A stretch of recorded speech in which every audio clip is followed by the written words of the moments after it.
मर्यादा सीखनी चाहिए। मर्यादा सत्संग की मर्यादा होती है, गरिमा होती है। हम कहीं भी सत्संग में जाए, वहां से कुछ हम अगर लेने की भाव से जाएंगे तो हमें कुछ मिलेगा। अगर हम केवल पूर्ति करने के लिए जाएंगे तो हम कुछ भी नहीं लाभ ले पाएंगे सुंदर सा जी। तो सत्य एक पारब्रह्म परमात्मा सरातीति है सुंदर सा जी, और उसका संग करना ही आपका सत्संग कहलाता है। अगर परमात्मा का संग हो गया तो आपको ना तो बहुत बड़ी पार्टी बुलाने की जरूरत है, ना बहुत बड़े हजारों लाखों की संख्या में वहां श्रद्धालु करने की जरूरत है। अगर दो भी हैं, सनकादिक ऋषि, सनक, सनंदन और सनातन और सनत कुमार, 4 सनकादिक ऋषि हमारे हैं। उन चारों में एक वक्ता होता था, 3 श्रोता होते थे। उन्हें 5वें की जरूरत ही नहीं कभी पड़ी, क्योंकि ब्रह्म ज्ञान ऐसा ज्ञान है सुंदर सा जी, जो इसमें जितना भी हम डूबते जाएंगे उतना ही आनंद का अनुभव हमें मिलता जाएगा, और जितना भी हम इससे दूर रहेंगे तो उसके लाभ से हम वंचित रहेंगे सुंदर सा जी। तो इसी प्रकार से हम कहीं भी सत्संग में जाए, किसी भी गुरुद्वारे में जाए, गुरु के पास जाए, मंदिर में जाए, आश्रम में जाए, तो वहां से हम कुछ लेने, जैसी हमारी भावना होगी ऐसे ही सतगुरु महाराज जी प्रसाद दे करके हमें वापस दे देंगे। जैसी देखी भावना तैसी, प्रभु मूर्त देखी तिन तैसी। जैसी हमारी भाव होंगे ऐसे ही हमें परमात्मा का स्वरूप नजर आएगा सुंदर सा जी। तो हम जो है ना कहीं भी जाएं, वहाँ ध्यान से श्रवण करें। अगर अच्छी बात लगे तो उसको ग्रहण कर लें, हमारे मतलब की कोई बात नहीं है तो उसको छोड़ दीजिए। उस पर आपको कोई पाबंदी नहीं है कि आपको नहीं, उसको आपको अपनाना ही पड़ेगा, ऐसा कुछ नहीं है सुंदर सा जी। जो जीव की का जिसका भी जहाँ का निस्बत है, संबंध है, वो उसको ग्रहण करेगा सुंदर सा जी। तो मेरी आपके चरणों में प्रार्थना है, आप कहीं भी जाए तो शांत स्वभाव लेकर के जाएंगे तो कुछ मिलेगा। अगर नहीं, हमने बातों में ही वो समय भी बिता दिया तो कहने वाला तो कह करके गया है जी, मैं जोगी तू राजा भैया, अब कहने वाला तो उठ के गया। वही राजा परीक्षित ने जिस प्रकार से प्रश्न पूछा श्रीमद् भागवत में, अब ये राजा परीक्षित तो अपनी राजसी बुद्धि थी, राजसी बुद्धि होने के कारण से सुंदर सा जी राजा परीक्षित भूल गया कि योगेश्वर योगी राज ने, सुखदेव मुनि ने मुझे मना किया है कोई भी प्रश्न पूछने के लिए। वो भूल गया इतनी देर में ही, और क्योंकि उसकी विकृति ने उसको घेर लिया। जैसे ही सुखदेव महाराज जी ने अपने ध्यान के द्वारा, अपने योग के द्वारा उस अखंड वृंदावन का ध्यान किया, अखंड महाराष्ट्र का वर्णन करना प्रारंभ किया, और 5 अध्याय में ही वो वर्णन किया सुंदर सा जी। राजा परीक्षित को यहाँ सांसारिक बुद्धि घेर लेती है, नाना प्रकार के विकार उसके अंदर उत्पन्न होने लगते हैं। क्या इस प्रकार से वो पारब्रह्म परमात्मा श्री कृष्ण जो अनंत विभूषियों से शोभायमान है, क्या इस प्रकार से प्राय स्त्रियों के साथ उसको ये इस प्रकार की शोभा करना उसको क्या ये शोभा देगा? इस प्रकार का व्यवहार करना उसको शोभा देगा क्या? और ये भी कृति राजा परीक्षित को घेर लेती है। जबकि सुखदेव महाराज जी तो उन ब्रह्म आत्माओं की शोभा श्रृंगार का ही वर्णन कर रहे थे, 5वें अध्याय का ही वर्णन चला हुआ था सुंदर सा जी महाराज के। और वो उनकी शोभा श्रृंगार, ऐसा उनका नूरी तन है, ऐसी उनकी बनावट है, ऐसा उनका मुख है, ऐसी उनकी वस्त्रों की शोभा है, ऐसा उनके श्रृंगार है, ऐसे उनके कुंडल है, ऐसी उनकी नथली है, ऐसी उनकी बिंदिया है, ऐसी उनकी ये क्या बोलते हैं उनकी ऐसी उनकी पाजेब बिछुए, उनकी घुंघरू की आवाज ऐसी है। तो ऐसा सुखदेव महाराज जी वो वर्णन कर रहे हैं, और इतने में ही राजा परीक्षित जो है विचलित हो जाते हैं।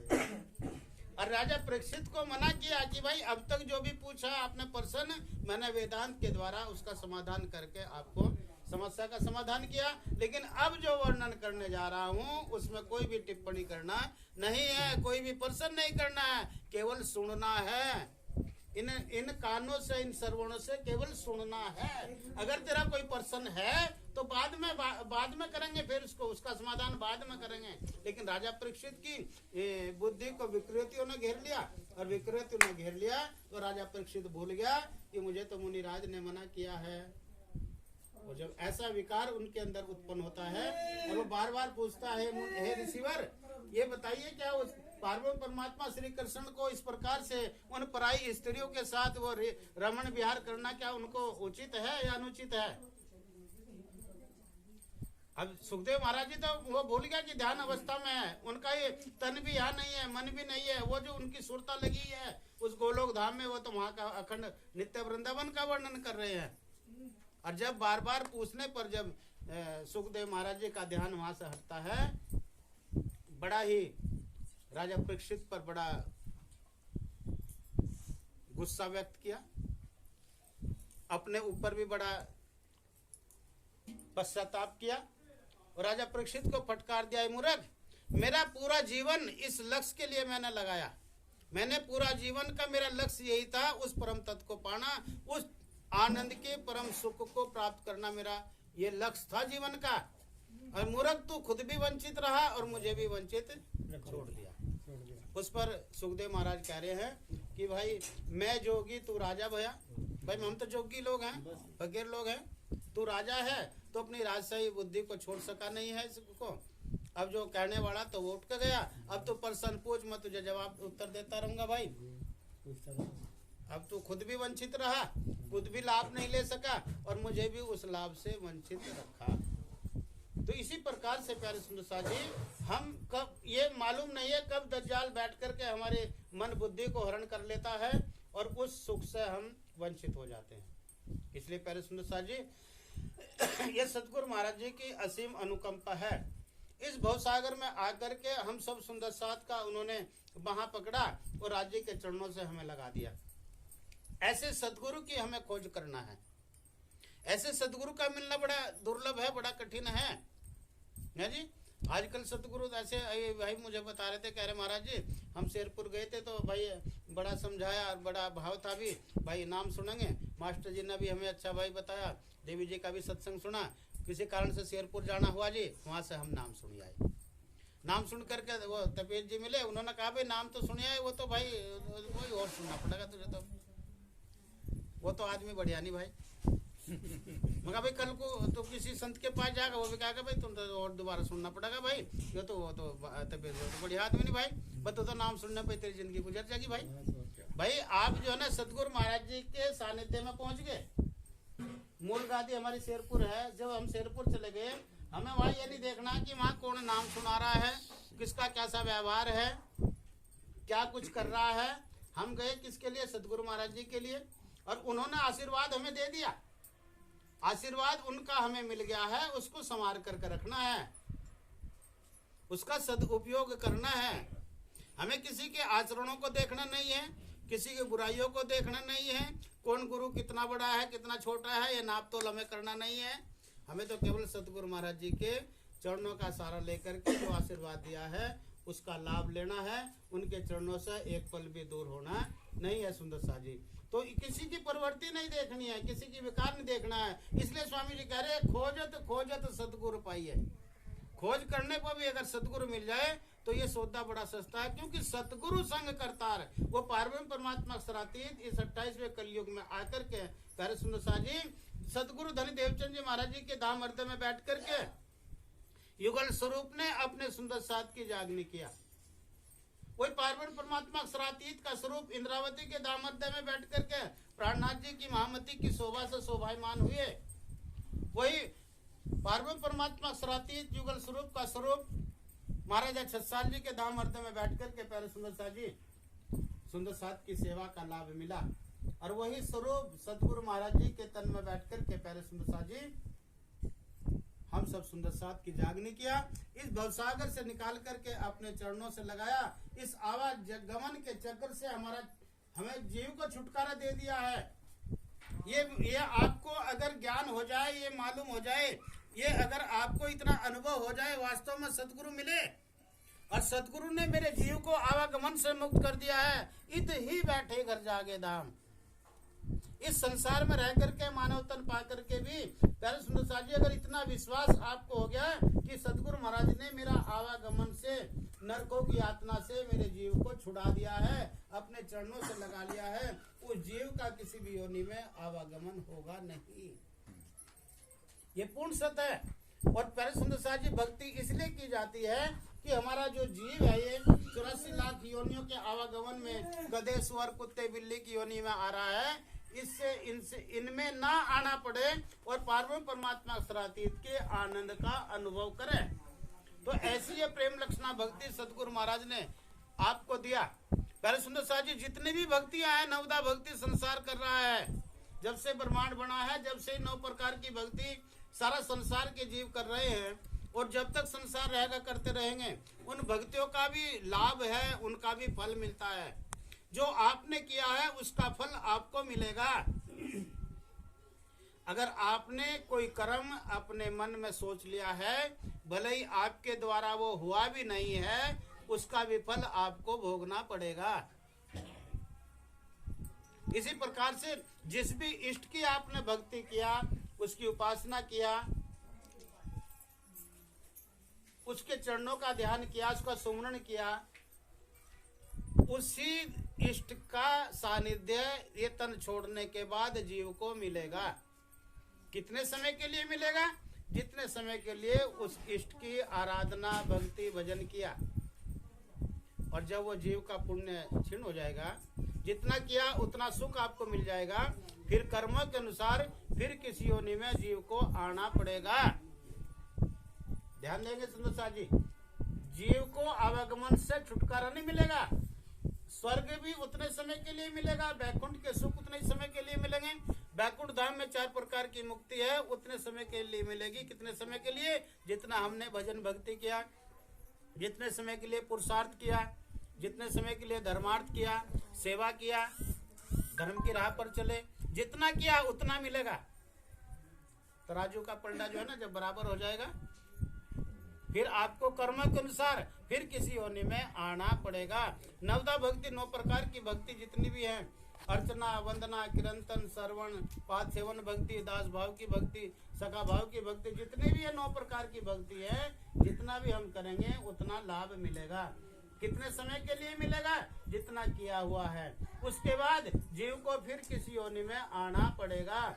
जीव का आवागमन से छुटकारा होगा नहीं। और ये जो भक्ति आपको सतगुरु महाराज ने दिया, पारब्रह्म परमात्मा अक्षरातीत ने दिया, अनन्य प्रेम लक्षणा भक्ति। कौन सी भक्ति है आपकी? अनन्य प्रेम। डर क्यों रहे हो भाई? बोल है तो आप तो बहुत दिनों से लगे हुए हो, तो आपकी भक्ति का तो आपको पता होना चाहिए। आपकी भक्ति कौन सी है? प्रेम लक्षणा भक्ति, अनन्य भाव की भक्ति। 10वीं भक्ति है प्रेम लक्षणा भक्ति। प्रेम से ही परमात्मा की प्राप्ति होती है। जितने भी ऋषि महर्षियों को परमात्मा मिला है, प्रेम के द्वारा मिला है। राधा को मिला है तो प्रेम से मिला है, मीरा को मिला है तो प्रेम से मिला है, सूरदास को मिला है तो प्रेम से मिला है, रसखान को मिला है तो प्रेम से मिला है। प्रेम से मिला है या साधना से मिला है?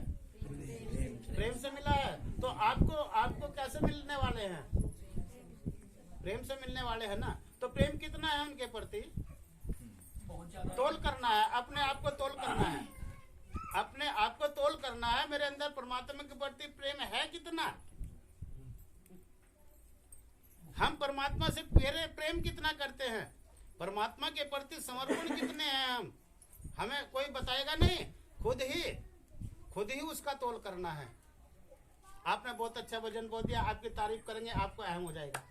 आपने किसी को 2 शब्द अच्छे बता दिए तो आपको गुमान हो जाएगा, मेरे समान तो कोई विद्वान ही नहीं है। लेकिन आपको परमात्मा के प्रति प्रेम है कितना? ये तो हमने अपने आप पर ही उसका तोल मोल करना। सुंदर साहब जी, अपने आप पर निर्भर करना है कि मेरा परमात्मा के प्रति प्रेम कितना है। दुख से विरह उपजी, विरह प्रेम इसक, प्रेम इश्क जब आया तो नेचे मिलिए हक। महामती प्राणनाथ जी श्रीमुखवाणी में कह रहे हैं, परमात्मा से कैसे मिला जा सकता है, परमात्मा को कैसे पाया जा सकता है। इस चौपाई को याद रखना सभी और अपने जीवन में उतारना।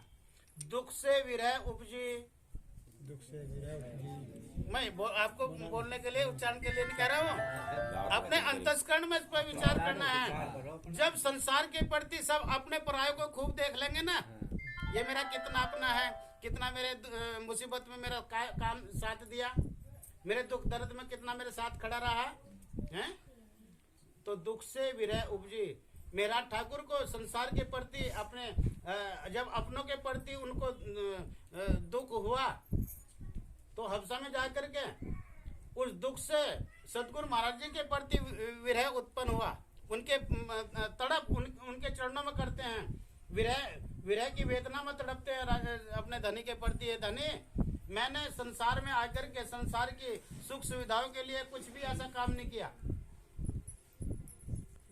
हे मेरे सतगुरु महाराज जी, मुझे यहाँ जेल में आना पड़ा। मेरे भाइयों का क्या कसूर था, इन्हें भी आना पड़ा। मेरे पिताजी इतने प्रतिष्ठित व्यक्ति है, उनको भी इज्जत से बेइज्जती होना पड़ा। मेरे घर तक की कुर्की होगी।